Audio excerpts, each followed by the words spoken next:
Buenos días. Si yo les encargara a ustedes que salieran a buscar coches o a contar árboles, seguramente procederían sin demasiada dificultad.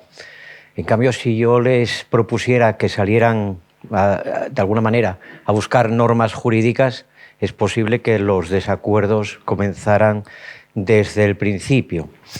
Lo que me gustaría que habláramos aquí hoy puede resultar elemental, casi trivial, pero yo quiero comenzar por decirles que en la actual teoría del derecho lo elemental es revolucionario, lo trivial es rupturista. ¿Por qué? Y permítanme esta elemental introducción. Pues porque la teoría del derecho y la filosofía del derecho, que es mi gremio, está llena de vocaciones sacerdotales frustradas, está llena de metafísicos desesperados, está saturada además de profesores de derecho que aman poco el derecho o que no gustan demasiado del derecho. Entonces, tendemos demasiado a menudo a evadirnos a la estratosfera, a hablar del bien y del mal, a pontificar sobre la justicia y, entre tanto, seguramente la casa sin barrer.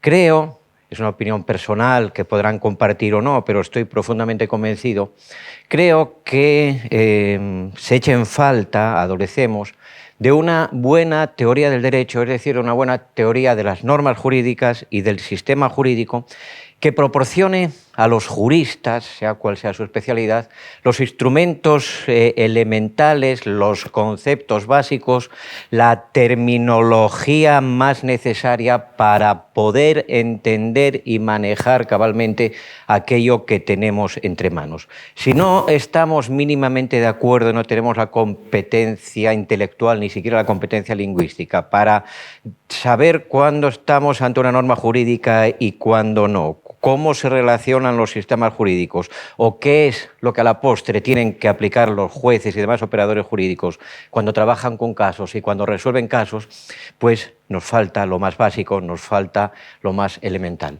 En este sentido, yo pretendo aquí exponer hoy una cierta teoría de las normas y del sistema jurídico bien sencilla, pero que es probable que a muchos de ustedes, o tal vez a unos cuantos de mis colegas, no les agrade del todo porque tiene el aroma del iuspositivismo o porque rezuma algo de la influencia de Kelsen y, repito, en mi gremio hay demasiados colegas que cuando les dicen positivismo o les mencionan a Kelsen empiezan a percibir un cierto olor a azufre y les suena diabólico porque ellos, esos queridísimos y admirados colegas, tienen la convicción de que están llamados a ser seres celestiales y no personajes de carne y hueso llamados a lidiar en el día a día con litigios, con problemas prácticos, con normas más o menos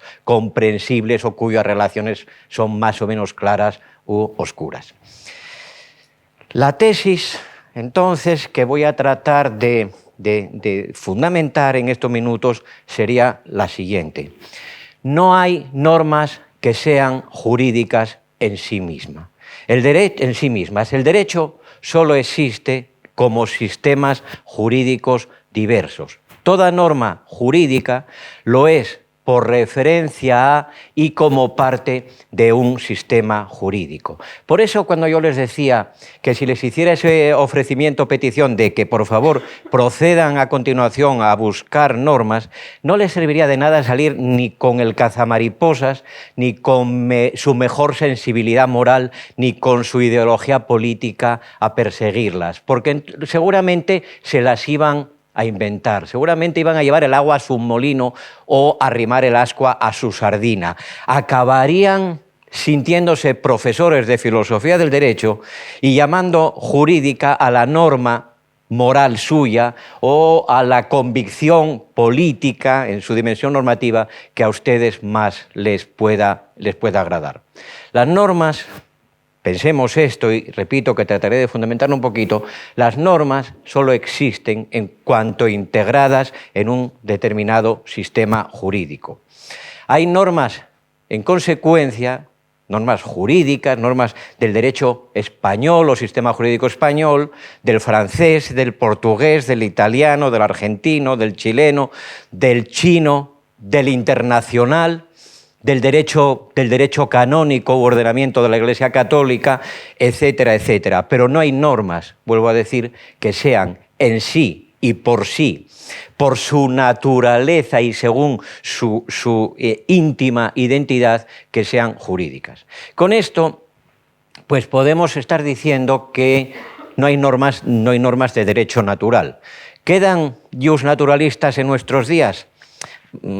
Algunos, pero generalmente camuflados. Hoy ya son muy pocos los teóricos del derecho que tratan de convencernos de que por encima de ese derecho positivo de acá o de allá, de este o de aquel sistema, artificial y artificiosamente creado con sus órganos, sus procedimientos, etcétera, de que por encima de ese derecho positivo hay unas normas universales e inmutables que valen para todo lugar y que valen para todo tiempo, que valen para cualquier Estado y que rigen en cualquier sistema jurídico, y que serían las normas de derecho natural porque estarían grabadas en nuestra propia naturaleza humana, es decir, nacerían con nosotros. De modo que, así como nacemos con determinados órganos físicos o materiales, con corazón, con hígado, con dedos, pues naceríamos también con normas incorporadas, que no formarían parte de nuestra naturaleza física, sino algo así como de nuestra naturaleza ideal o espiritual. El iusnaturalismo sabemos que es una teoría del derecho dualista, que dice que además de lo empírico, y también en el ser humano, pues existe algo que es ideal, espiritual, no material. Pero digo que hoy no abundan apenas estos iusnaturalistas, sino los que me gusta denominar iusmoralistas, que son aquellos autores tan numerosos, es la teoría dominante dentro de la filosofía del derecho, que niegan lo que se llama la separación conceptual entre derecho y moral, y que sostienen que hay normas morales, normas de la moral verdadera, que por ser morales, por ser de la moral verdadera, no de una coyuntural o subjetiva moral cualquiera, y por ser tan importantes, ya que se refieren a aspectos básicos de la vida del ser humano y de nuestra convivencia, que esas normas, dicen estos iusmoralistas,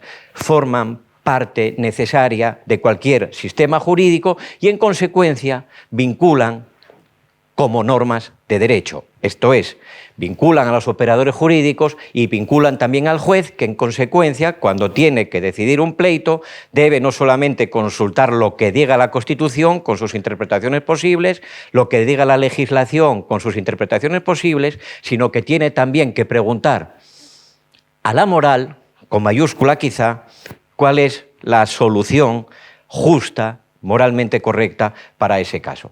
Pero si yo estoy sosteniendo aquí que solo existen normas dentro de los sistemas jurídicos, estoy negando que haya normas universales de derecho. Esto es, que sean jurídicas con independencia de las decisiones y los acuerdos de los diferentes órganos normadores de cada sistema jurídico. Vuelvo a decir, solo habría derecho español, solo habría derecho de la Unión Europea, solo habría derecho mexicano, solo habría derecho chino, solo habría derecho internacional, pero no existiría el derecho, sino como concepto abstracto, pero no como realidad jurídica tangible con sus propias normas, repito, universales. ¿Esto qué implica? Esto supone que cada norma es jurídica dentro de un sistema jurídico y determinado, dentro de un derecho determinado, y porque ha sido creada con arreglo a las normas de ese sistema jurídico que tienen como cometido precisamente regular el nacimiento, la vida y los cambios y la desaparición de las normas. Como si quisiéramos hacer una cita pedante, que conviene también en estas circunstancias, utilizaríamos la terminología de Luhmann y diríamos que los sistemas jurídicos son autopoéticos. ¿Qué significaría eso ahora en el lenguaje coloquial? Significa que cada sistema jurídico regula el modo en que se hacen y se deshacen sus propias normas, que cada sistema jurídico mínimamente evolucionado y una vez que el derecho se ha hecho autónomo, es decir, se ha decantado y se ha diferenciado frente a otros sistemas normativos como la moral, las tradiciones, los usos sociales, etcétera, que en todo sistema jurídico, digo, mínimamente evolucionado, hay normas sobre normas. No solamente hay normas que regulan y permiten calificar jurídicamente nuestras conductas, nuestros comportamientos o ciertos estados de cosas, sino que también existen normas acerca de normas.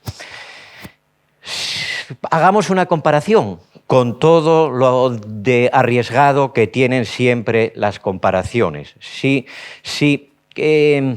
comparáramos el derecho, los sistemas jurídicos con las familias, diríamos que podemos plantear cómo podemos identificar a los miembros de una familia. Y el primer patrón, el primer nivel de análisis iría a la genética y pensaríamos en la familia biológica. La relación familiar no es arbitraria, sino que, y esto que estoy diciendo no pretende tener ningún contenido ideológico, y pretende ser una comparación al margen de cualquier discusión política e ideológica, pero digamos que asumamos en el ejemplo que la relación familiar primaria o más elemental tenga que ver con la biología y con la transmisión de los genes de unos sujetos a otros. Bueno, eso podría servirnos también como modelo para pensar los sistemas jurídicos. Entre las normas de un sistema hay relaciones genéticas en cuanto que cada una de ellas habrá sido creada por otras normas o en aplicación de otras normas de ese mismo sistema. Lo cual no quita para que, así como en la familia pueda haber miembros adoptados, puedan los sistemas jurídicos también adoptar normas de otros sistemas o remitir a otros sistemas para la creación de normas que ese sistema jurídico acaba reconociendo y acaba incorporando como suyas. Entonces, el derecho se hace mediante el derecho es artificial, el derecho es una creación no espontánea, no natural, sino que es una creación regulada. Todo sistema jurídico mínimamente evolucionado, repito, ha de contener normas referidas a cómo se elaboran las normas del propio sistema, a cómo se modifican las normas del propio sistema, a cómo se derogan las normas del propio sistema y a cómo se anulan, en su caso, esas normas del sistema. Si nos detuviéramos a describir esos mecanismos, estaríamos viendo los distintos sistemas jurídicos, como quien dice, sobre el plano. Y sobre el plano veríamos toda una serie de líneas que unen distintas normas, distintos procedimientos, distintos órganos, etc. Suena del todo kelseniano lo que voy a decir a continuación, pero kelsenianos somos todos, al fin y al cabo, aun los que se dicen pospositivistas, antipositivistas o antikelsenianos. Yo creo que todos en nuestra sociedad actual tenemos algo de Freud, aunque no creamos en el psicoanálisis, tenemos algo de Marx, aunque nos proclamemos ultraliberales, neoconservadores o cualquier otra cosa, y todos los juristas pensamos con la pirámide de Kelsen y con los esquemas de Kelsen. Y desde ese planteamiento kelseniano podríamos recordar aquello de que una norma es jurídica cuando ha sido creada por el órgano y con el procedimiento establecidos, sentados, previstos en otra norma u otras normas del propio sistema. Repito, pues, esa idea de que el derecho regula la creación de sus propios elementos o que, como diría Niklas Luhmann, el sistema jurídico es autopoiético. El derecho se hace consta de normas que se hacen mediante normas o a partir de normas. Digo que esto, una descripción de ese aspecto nos daría una especie de plano, como si estuviéramos viendo un dibujo, un entramado bien complejo, un tejido muy complicado sobre el papel o en un plano horizontal. Pero es que en esa familia o en los sistemas jurídicos hay también fenómenos paranormales.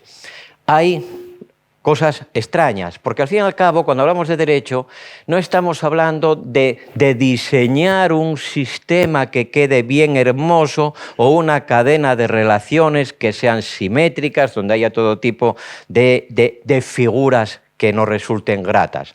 No es eso. El derecho, y esta es otra obviedad, cumple una función social de orden y de regulación y por eso, para dar cuenta del derecho, ya no es en ese plano inmóvil, sino del derecho en la práctica o del derecho en funcionamiento, tenemos que echar mano de otros conceptos de algunas categorías más. Tenemos que jugar, como mínimo, con la idea de validez, con la idea de vigencia y, sobre todo y ante todo, con la idea de aplicabilidad. Tenemos que diferenciar entre esas tres dimensiones de la norma jurídica. ¿Cuándo es jurídica de verdad y cuándo es otra cosa? ¿Cuándo lleva el sello del derecho y cuándo carece de él y, en consecuencia, no tiene sentido que como derecho quiera funcionar? Ahí hablamos de la validez. ¿En qué espacio temporal, en qué lapso de tiempo opera una norma como norma válida? Sabemos que hay un espacio, un tiempo, un margen entre la entrada en vigor de la norma y la derogación o anulación o declaración de nulidad, en su caso, enseguida hablaremos de eso, de la norma. Y lo que introduce esto, que un poquito en broma llamo la dimensión paranormal, es el tema de la aplicabilidad. Una norma es aplicable cuando puede y debe ser utilizada para la resolución de litigios o la calificación jurídica de conductas o estados de cosas por los operadores jurídicos y por cualquiera que en derecho decida y, por tanto, prototípicamente, paradigmáticamente, por el juez. Y ahí nos encontramos con que son aplicables normas de las que hemos acabado por decir que no tienen validez o que no son propiamente jurídicas, primer misterio, y son aplicables normas que ya no están vigentes o normas que no lo estaban todavía cuando acontece la conducta que se trata de juzgar o de calificar. Vamos a diferenciar un poquito estos tres conceptos y vamos a ver cómo podemos combinarlos y qué tipo de juego se da entre ellos. Una norma es válida cuando reúne sin discusión o sin gran discusión, cuando reúne todas las propiedades señaladas por el propio sistema jurídico precisamente para que las normas de ese tipo, el que sea, sean jurídicas. Esto es, una norma es válida cuando ha sido creada por el órgano competente, en los varios sentidos de la expresión competencia, y por el procedimiento establecido y cuando no hay relaciones de tensión irresoluble con otras normas del sistema. Esto, que suena ahora mismo un poquito misterioso, trataré de aclararlo enseguida. Una norma, pues, es válida, es auténtico derecho cuando ha sido creada por quien puede crearla, cuando ha sido cuando ese que tiene la competencia ha seguido los pasos o el procedimiento en el mismo sistema marcado, y cuando consigue, vamos a seguir utilizando un lenguaje figurativo, cuando esa norma consigue imponerse frente a otras normas de ese sistema que tal vez están en tensión o en contradicción con ella.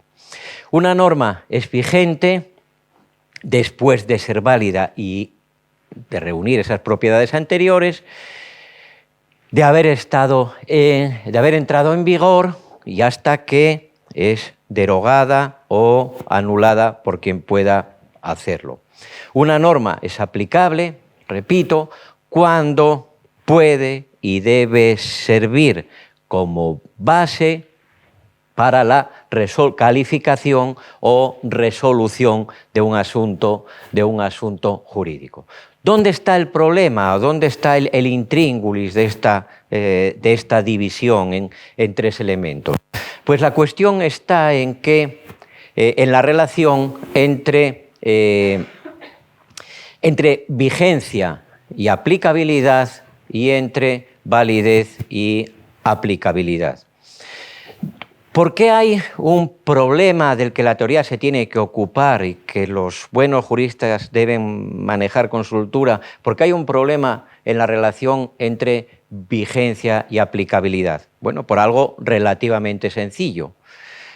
A veces se deben aplicar a casos normas que ya no están vigentes, o a veces se deben resolver casos acontecidos o cuyos hechos acontecieron con normas que no estaban vigentes cuando esos hechos tuvieron lugar. Más sencillamente, las normas pueden aplicarse retroactivamente y las normas a veces tienen eso que algunos llaman ultraactividad. Aquí está lo paranormal. Normas que resuelven asuntos ocurridos cuando esa norma, por así decir, todavía no había nacido, normas que se aplican a asuntos y que resuelven asuntos después de que esa norma ya haya muerto. Todos los sistemas jurídicos han de tener mecanismos que regulen este tipo de relaciones, este tipo de relación entre vigencia y aplicabilidad. Y esto es hablar de las relaciones temporales entre la norma y entre las normas y de los efectos temporales de las normas. Y por otro lado, más misterio aún tiene el tema de la relación entre validez y aplicabilidad. Liguemos estas dos cuestiones que vengo tocando y pensemos esto. Entre las normas de un sistema, de cualquier sistema evolucionado, hay relaciones de jerarquía y hay relaciones temporales. Hay normas superiores e inferiores y hay normas anteriores y posteriores. Cuando una norma es posterior y superior o igual a otra, pueden darse relaciones de derogación, es decir, la posterior deroga a la anterior. El problema surge cuando la norma posterior es inferior y es antinómica con la anterior. Ejemplo, la norma con rango de ley que dice algo opuesto, que manda algo, que establece algo opuesto a la norma constitucional. La norma reglamentaria ilegal, es decir, contraria, por razón de contenido, a la norma legal, etc. ¿Qué sucede en esos casos? En esos casos, todos los sistemas jurídicos se hallan en la necesidad de regular una dificultad que es eminentemente práctica y que es la siguiente. Esas normas se nos meten en la familia. Esas normas entran en el sistema y no deberían estar allí. ¿Por qué no deberían estar allí?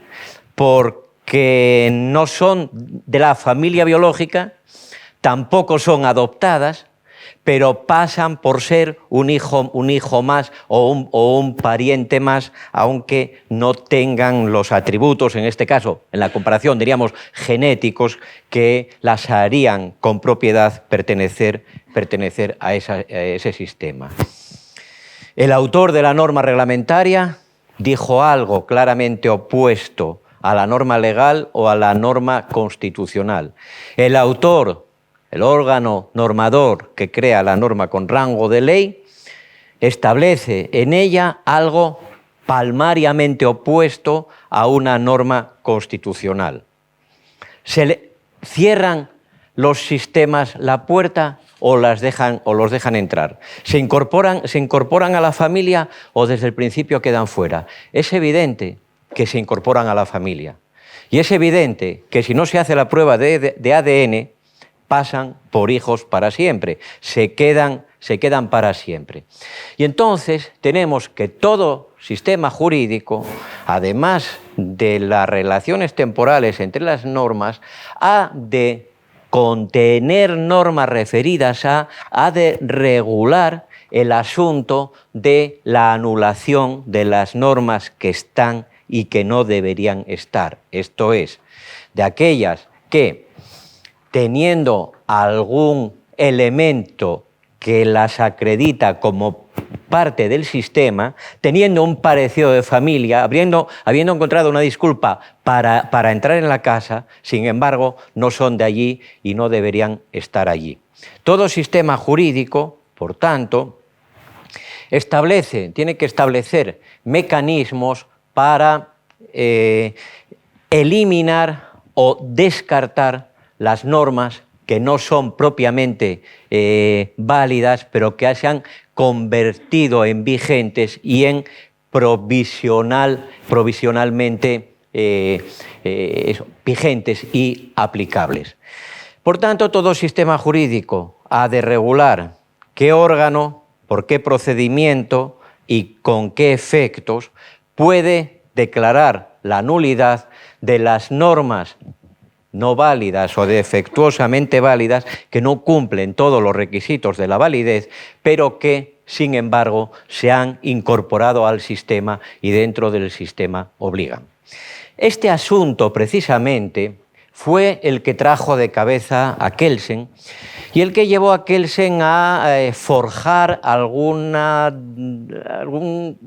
de los aspectos más discutibles o enigmáticos de su gran teoría del derecho. Fue cuando Kelsen habló de la cláusula tácita alternativa, porque se encontró con la siguiente tensión que estoy tratando de describir y que ahora voy a reproducir con terminología kelseniana. Kelsen se encontró con que, a veces, un órgano competente, siguiendo el procedimiento establecido, creaba una norma que era claramente antinómica con una norma superior del sistema. El problema, repito, de la ley inconstitucional o del reglamento ilegal. Y dice Kelsen, ¿qué ocurre con estas normas? ¿Quedan de mano descartadas o se nos cuelan? Y la respuesta es, se nos cuelan. ¿Por qué se nos cuelan? Bueno, porque formalmente han seguido todos los pasos, han sido sancionadas, promulgadas, publicadas, o han llevado el trámite formal que según el sistema y el tipo de norma de que se trate en ese sistema corresponda, y sin embargo tienen ese defecto estructural, esa antinomia constitutiva. Esta ley es palmariamente inconstitucional en su contenido, este reglamento es manifiestamente ilegal en su contenido.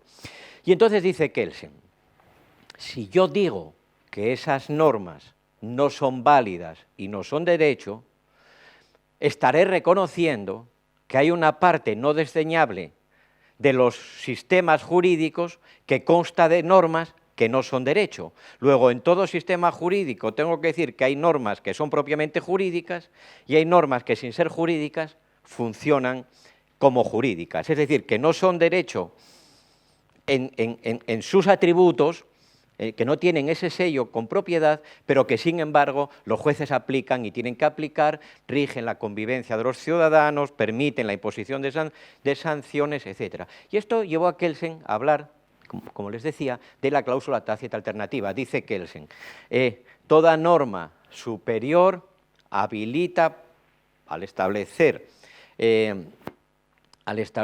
el órgano y el procedimiento pertinente, toda norma superior habilita para crear normas inferiores con un contenido compatible con las normas superiores o con cualquier contenido.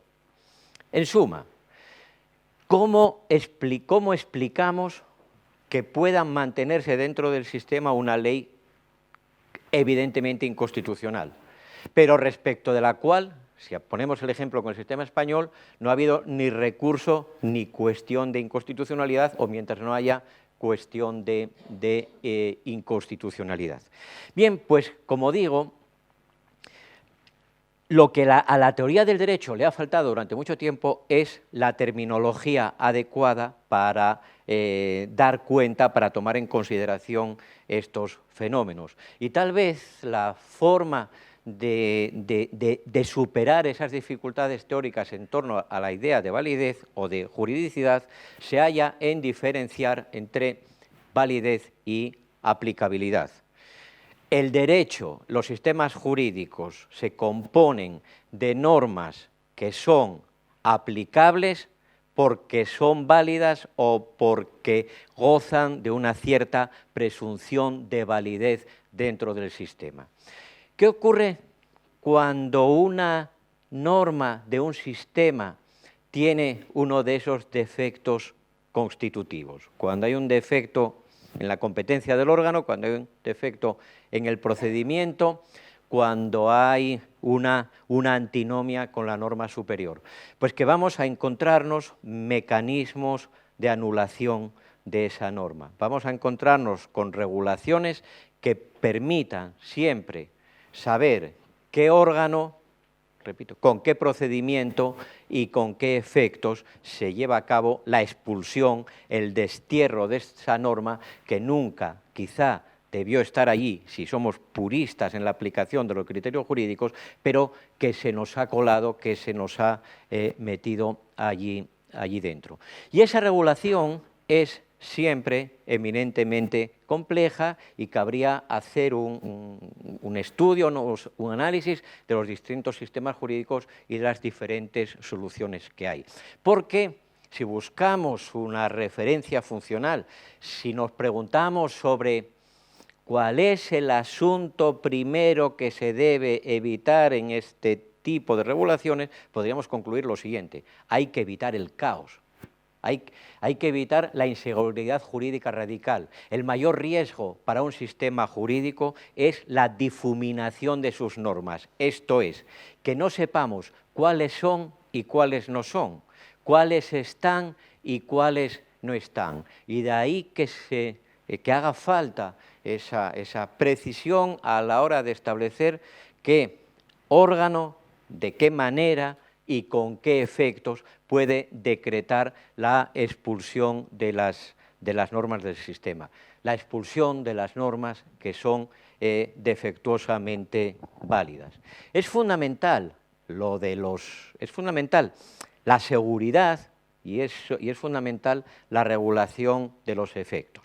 Pensemos en el grave problema funcional que tienen, por ejemplo, los ordenamientos jurídicos con sistema de control de constitucionalidad difuso y no concentrado, donde jueces distintos pueden tener opiniones diferentes y decidir de modo distinto sobre si una determinada norma es constitucional o es inconstitucional y aplicarla o no aplicarla al caso. Esto es lo que evidentemente en el sistema español está presente cuando se regula el juicio de inconstitucionalidad por el Tribunal Constitucional, en términos que todos conocemos, o cuando en el ámbito administrativo se dispone en la Ley de Jurisdicción Contencioso-Administrativa y en la Ley Orgánica del Poder Judicial que los jueces no deberán aplicar los reglamentos ilegales, pero que cuando un juez inaplique por ilegal un reglamento, deberá plantear la cuestión de legalidad a aquel órgano judicial que tenga la competencia para decretar, en su caso, la nulidad de ese reglamento. El problema de los efectos es básico también porque, y aquí está otra manifestación de lo que estoy llamando en broma paranormal en el derecho, el problema de los efectos es básico porque tenemos que saber qué pasa con las aplicaciones que se han llevado a cabo de normas que después son anuladas. ¿Qué efectos surte la norma que se aplicó a un caso cuando después decimos que esa norma en realidad no era de allí o que propiamente nunca estuvo allí? Es como si nos preguntáramos, bueno, alguien estaba haciendo cosas aquí en esta casa y en esta familia y al final concluimos que era un fantasma y no un ser de carne y hueso y no un miembro normal de la familia. Oiga, pero la mesa se movió, o el ataúd se abrió, o la tierra tembló. Bueno, ¿eso lo damos por bueno o negamos que haya existido por cuanto que no hemos conseguido encontrar al autor de carne y hueso? Asunto eminentemente complejo también, que saben que nuestro sistema, por ejemplo, se regula tanto respecto de las normas legales declaradas inconstitucionales como de las normas reglamentarias declaradas ilegales, se regula diciendo que surten efecto pleno, se mantiene el pleno efecto de las sentencias que sean cosa juzgada, salvo cuando la norma anulada o declarada inconstitucional o declarada ilegal sea una norma en materia de sanciones, sean penales o administrativas. Concluyo como comencé. Esto es apenas un pequeño mapa de los problemas que percibimos cuando hacemos teoría del derecho, pensando en el derecho, y cuando no tratamos de reemplazar a los miembros de nuestra familia real por los elementos de una familia soñada. Uno tiene los hijos que tiene, los hermanos que tiene, los padres que tiene y sobre todo los cuñados que tiene. Y con eso tiene que lidiar y con eso hay que ver qué tipo de relaciones se traban. Nosotros como ciudadanos tenemos los sistemas jurídicos que tenemos con las normas de este o aquel contenido en cada momento y en cada lugar. ¿De qué nos sirve evadirnos al terreno de la fantasía? ¿De qué nos sirve ese argumento trivial pero tan repetido de que el derecho es una disciplina que se ocupa de solucionar problemas prácticos y que ha de atender ante todo a la salud social, al bienestar de las personas, a la felicidad de todos y a la imposición de una beatífica moral universal? ¿Para qué nos vale dejar de analizar las normas, sus interrelaciones y los problemas prácticos con los que día a día lidiamos y escaparnos a ese mundo de la fantasía moral, de la ensoñación religiosa o del nirvana metafísico? Mi mensaje final para ustedes y para todo el mundo sería: volvamos al derecho, analicemos el derecho, aprendamos a jugar con el derecho real y solo así, una vez que entendamos a fondo lo que de derecho tenemos entre manos, disfrutaremos también de los elementos necesarios para poder transformar el derecho. No nos busquemos atajos, no confiemos en los sacerdotes de lo jurídico, no confiemos en los profetas de lo jurídico, no confiemos en los que pretenden cambiar la teoría del derecho por sermones mejor o peor intencionados. Hagamos buena teoría del derecho, hagamos buena dogmática jurídica, tengamos conciencia de que no somos los obispos de lo jurídico, sino que somos los ingenieros de la ley, o modestos operarios, pero con una gran responsabilidad en cualquier caso. Muchas gracias.